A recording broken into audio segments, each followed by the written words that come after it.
Why does drastic calorie restriction not work long term? I'm Pat with Infinite Fitness, and I am a 10.5-year strength and conditioning coach and a 5-year certified nutrition coach. There is a very common problem that I see when people attempt to lose body fat. Often, when people attempt to lose body fat, they try to lose as much weight as they can as quickly as possible. Now, this does not apply to all people that attempt fat loss, but I will say that it applies to the majority. Most people want to lose body fat as quickly as they can and get it over with. While having a sense of urgency with fat loss is a good thing, trying to lose body fat too quickly is a very bad idea, and it can backfire in a lot of ways.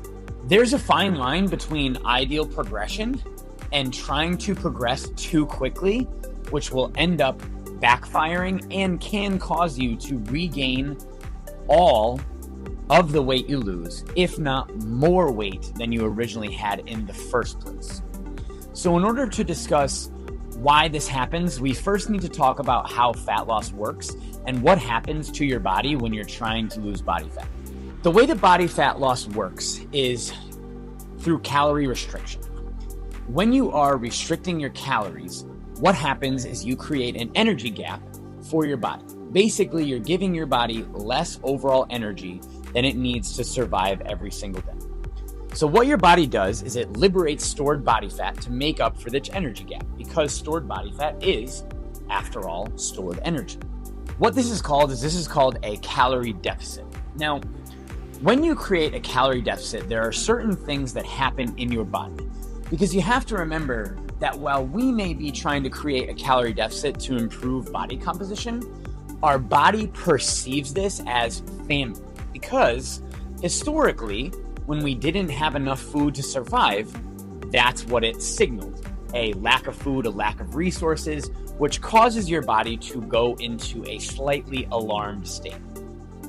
The larger that the calorie deficit is, the more likely that your body is to have an alarm reaction and start to freak out a little. One of the main responses to a calorie deficit is your body begins to increase what is called ghrelin. It's a hormone that your body produces that causes you to feel hungrier. Now, ghrelin serves a very vital purpose in your body. It helps you regulate your hunger signals. It's not a bad thing. But when you restrict calories, your ghrelin levels begin to increase. The more drastic of a calorie deficit that you enter, the more drastic of a response that your body is going to have when it produces ghrelin. So basically, if you decrease your calories by 1,000, 2,000 calories per day, your body is going to ramp up that ghrelin production to force you to find food. Now, biologically, you can fight against your body. You can use willpower, all of the above, but you can only fight your body so much. Your body eventually is going to win. And so in today's society, we are not facing famine. You can drive 5 miles down the road and run into 5 to 10 fast food restaurants, depending upon where you live. You can go to grocery stores anywhere that you can think of. So it's very difficult to actually fight your body, because your body is going to try to mobilize you to find food and eat food because it feels like you are starving. The reason why our bodies do this is our bodies are constantly seeking homeostasis. They want to be at a point where everything is balanced.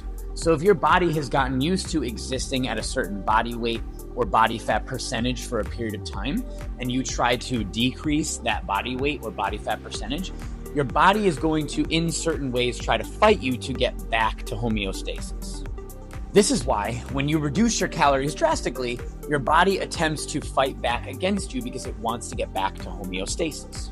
There have been several studies on this topic, but I'm going to point to one pretty famous study that was done back in 1944 to 1945.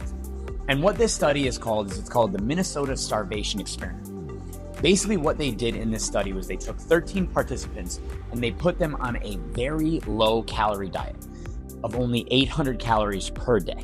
Now, what they did was they had participants follow this calorie intake, and after the study was over, they let them eat ad libitum, or as much as they wanted, after the study was over. On average, participants lost about 25% of their total body mass, meaning for a 200-pound person, that would be a weight loss of about 50 pounds, which is very significant. But after the study was over and participants were retested, on average, they regained all of the body fat they lost, but also overshot and regained an extra 10 pounds on average compared to where they started. It's also notable to note that during the study, people were trying to bribe the guards for extra food, and 2 people also could not finish the study. 1 person mutilated themselves to get food because they were so hungry. This was obviously a very small study, but it does highlight the power of when you force your body to eat very little food, it is going to fight back against you and cause you to seek out food, and eventually it is most likely going to win. So instead of trying to drastically reduce your calories or lose weight super quickly, what should you do? Instead, it is better to shoot for a smaller calorie deficit. Generally, research shows that losing about 0.6 to 0.8% of total body weight per week is a good sweet spot for most people. To put this in simpler terms, anywhere between 0.5 pounds and about 2 pounds per week is the most amount of fat loss that you should aim for depending upon your body size and body composition. Obviously, leaner individuals are going to lose weight a little bit slower, and more overweight or obese individuals are going to lose weight a little faster, especially when they first start losing body fat. The reason why slow progression is so beneficial is it helps increase adherence. So the more that you decrease your calories, the harder it is to maintain that calorie deficit over the long term. When you create a smaller calorie deficit, it's easier to stick with that amount of calories per day, and it's also less likely that your body is going to drastically fight against you. So no matter how much you decrease your calories, you're going to have increased hunger levels. You're going to have slightly lower energy levels. The smaller of a calorie deficit you're in, the less apparent these things are and the easier it is to deal with them. So while it may be tempting to try and lose fat quickly, it's usually a better idea to start off with a smaller commitment to a calorie deficit. Starting off anywhere between a deficit of 250 to 500 calories per day is usually a good starting point for most people. Remember that the goal with any fitness endeavor is always sustainability. I hope you enjoyed the video today. My name's Pat with Infinite Fitness.